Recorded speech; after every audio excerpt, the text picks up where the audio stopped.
السلام علیکم ورحمۃ اللہ وبرکاتہ. I hope you all are well. Inshallah, Surah Al-Baqarah, ayat number 111. وَقَالُوا لَن يَدْخُلَ الْجَنَّةَ إِلَّا مَنْ كَانَ هُدًى أَوْ نَصَارَىٰ. اور انہوں نے کہا کہ کوئی شخص جنت میں ہرگز داخل نہیں ہوگا مگر وہ جو یہودی ہوا یا پھر عیسائی ہوا. اللہ سبحانہ و تعالیٰ نے یہودیوں اور عیسائیوں کے دعووں کا ذکر کیا ہے کہ کوئی اس وقت تک جنت میں داخل نہیں ہوگا جب تک کہ یہودی یا عیسائی نہ ہوں. اور ان دعووں کے پیچھے کیا ہے؟ کوئی بھی عقلی ثبوت نہیں ہے، نہ ہی کوئی دلیل ہے کہ وہ صرف اور صرف جنت کے مستحق ہیں اور ان کے علاوہ کوئی بھی نہیں. اللہ سبحانہ و تعالیٰ ان کو جواب دیتے ہیں اس بات کا، تل کا امانیہم، یہ ان کی خواہشات ہیں، یہ ان کی آرزویں ہیں، ان کی غلط فہمیاں ہیں کہ جنت یہودیوں اور عیسائیوں کے لیے. یہ اللہ سبحانہ و تعالیٰ پر ناحق کی تمنا رکھنا ہے، جو کہ صحیح بات نہیں ہے. اللہ تعالیٰ نے ان کی اس غلط فہمی کو دور کیا ہے اور اس کی وضاحت کی ہے کہ جنت پر اپنا حق سمجھنا تمہاری تمنا تو ہو سکتی ہے لیکن حقیقت نہیں ہو سکتی، اور کسی گروہ سے وابستگی کسی کو جنت کا مستحق نہیں بناتی. جنت کا فیصلہ انسان کے اپنے ہاتھ میں نہیں ہے بلکہ اس کے عمل کی بنیاد پہ ہے. یہ دیکھا جائے گا کہ وہ اعمال کیسے کر کے لے کے آ رہا ہے.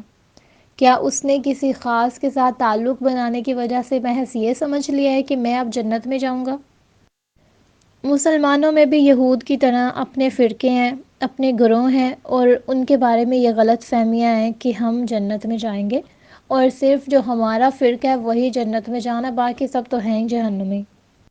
مجھے لاسٹ ٹائم پتہ چلا کہ کچھ لوگ باقاعدہ طور پہ پیسے دیتے ہیں، منتھلی یا ہفتہ وار پیسے دیتے ہیں. کس وجہ سے؟ کہ انہوں نے ہمیں جنت میں لے کے جانا. ان کا ماہانہ مقرر کیا ہوا ہے کہ اتنے پیسے انہوں نے مانگے ہیں، اتنے پیسے ان کو دینے ہیں. اور یہ ہمارے پیر ہیں معاشرے میں، جو سو کالڈ پیرز بیٹھے ہوئے ہیں، بزرگ بنے ہوئے ہیں درباروں وغیرہ پہ اور کہیں بھی بیٹھے ہوتے ہیں، اور انہوں نے لوگوں کے ساتھ ڈیلز کر رکھی ہیں کہ ہم آپ کو بخشوائیں گے، اور لوگ ان کی ڈیلز میں آتے ہیں. کیوں؟ کیونکہ ان کو پتہ ہے کہ ہم ایسے اعمال تو کر نہیں رہے کہ وہاں جا کے بچ جائیں گے، تو چلو پھر اگر چار پیسے دے کے بچا جا سکتا ہے تو بچ جائیں گے.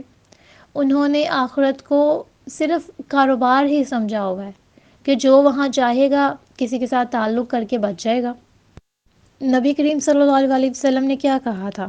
ایک حدیث کا مفہوم ہے کچھ اس طرح سے کہ نبی کریم صلی اللہ علیہ وسلم نے فرمایا، وہ شخص جنت میں نہیں جائے گا جس نے خود انکار کر دیا. صحابہ نے پوچھا جنت میں جانے سے کون انکار کرے گا بھلا؟ نبی کریم صلی اللہ علیہ وسلم نے فرمایا، جس نے میری تعلیمات کی پیروی نہ کی. یعنی جو احکامات میں لے کے آیا ہوں اور جو لوگوں کو کرنے کا کہا ہے، اگر انہوں نے وہ نہیں کیا تو وہ جنت میں نہیں جائیں گے. وہ تو جنت میں جانے سے خود انکار کر رہے ہیں. تو ہم لوگوں نے کیسے یہ گمان کر لیا کہ ہم وہاں پہ بچ سکتے ہیں؟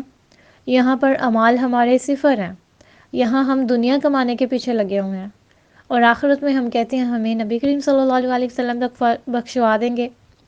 قبر میں ہم کہتے ہیں نبی کریم صلی اللہ علیہ وسلم آ جائیں گے. نعوذ باللہ، وہ آپ کی قبروں میں کیوں آئیں گے؟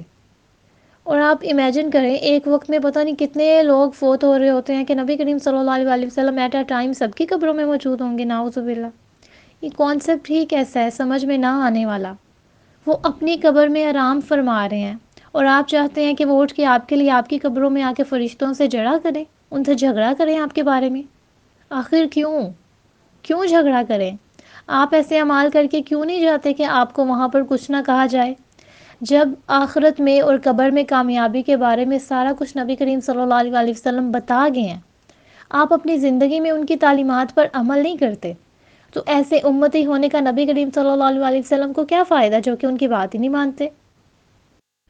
حضرت ابو ہریرہ رضی اللہ تعالیٰ عنہ روایت کرتے ہیں کہ نبی کریم صلی اللہ علیہ وسلم نے فرمایا، تم میں سے کسی شخص کو اس کا عمل جنت میں نہیں لے کے جائے گا. پوچھا گیا اللہ کے رسول صلی اللہ علیہ وسلم، آپ کو بھی نہیں؟ آپ صلی اللہ علیہ وسلم نے فرمایا، مجھے بھی نہیں، مگر یہ کہ میرا رب مجھے اپنی رحمت میں چھپا لے.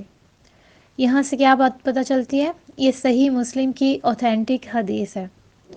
یہاں سے ہمیں معلوم ہوتا ہے کہ ہمارے عمل اگر ہم ساری زندگی بھی عمل کرتے رہیں تو وہ بھی جنت میں جانے کے لیے کافی نہیں ہے. اور ہم کیا چاہتے ہیں؟ بغیر عمل کیے ہی جنت میں چلے جائیں.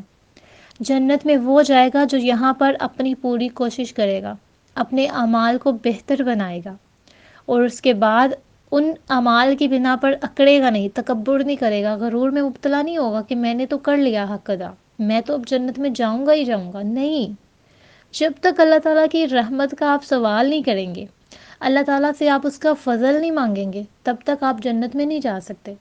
آپ کو ہر عمل کرنے کے بعد کیا کہنا ہے کہ اللہ مجھ پر اپنی رحمت کر، مجھ پر اپنا فضل کر، اور میں تجھ سے اپنے اعمال کی بنا پہ نہیں بلکہ تیرے فضل کی بنا پہ جنت کا سوال کرتی ہوں۔ میرے اعمال مجھے نہیں بچائیں گے، خواہ میں کتنے ہی اعمال کر لوں۔ یہ ہے عاجزی۔ اللہ سبحانہ و تعالیٰ کو انسان سے اس عاجزی کی توقع ہے۔ اللہ تعالیٰ انسان سے یہ عاجزی چاہتے ہیں۔ ایک انسان تھا، نبی کریم صلی اللہ علیہ وسلم کے دور کی بات ہے، وہ بے حد چیریٹی کرتا تھا، بہت مال بانٹتا تھا اپنا، بہت مدد کرتا تھا لوگوں کی، بہت ہیلپ آؤٹ کرتا تھا۔ لیکن جب وہ فوت ہو گیا تو صحابہ سے کہا گیا کہ یہ شخص جنت میں نہیں جائے گا۔ کیوں؟ کیونکہ اس نے اللہ تعالیٰ سے کبھی اس کی مغفرت کا سوال ہی نہیں کیا تھا۔ تو آپ مجھے بتائیے کہ ہمارے اعمال کس کام کی اگر ہم نے اللہ تعالیٰ کے ساتھ ہی اپنا تعلق اچھے سے بلڈ اپ نہ کیا؟ ہمیں کچھ نہیں بچانے والا سوائے اللہ کی رحمت کے، اس کے فضل سے، اور ان طریقوں کے جو کہ نبی کریم صلی اللہ علیہ وسلم نے ہمیں سکھائے ہیں۔ جب نبی خود کہہ رہے ہیں کہ میں بھی جنت میں اس وقت تک نہیں جاؤں گا جب تک کہ اللہ اپنی رحمت میں نہ چھپا لے، تو ہم کون ہوتے ہیں؟ ہماری اوقات ہی کیا ہے؟ ہماری کیا ویلیو ہے؟ تو خدارا ان دھوکے بازیوں سے نکل آئیں۔ نہ کوئی پیر بچائے گا، نہ کوئی بزرگ بچائے گا، نہ ہی نبی کریم صلی اللہ علیہ وسلم بچائیں گے اس وقت تک جب تک کہ اللہ تعالیٰ حکم نہ کر دیں، اور اللہ تعالیٰ صرف اسی کے لیے حکم کریں گے جس کے لیے چاہیں گے۔ یہ نبی کریم صلی اللہ علیہ وسلم کی چاہت پر منحصر نہیں ہے کہ وہ آپ کو بچا سکے۔ اللہ سبحانہ و تعالیٰ نے قیامت کے دن کا اختیار صرف اور صرف اپنے ہاتھ میں رکھا ہے۔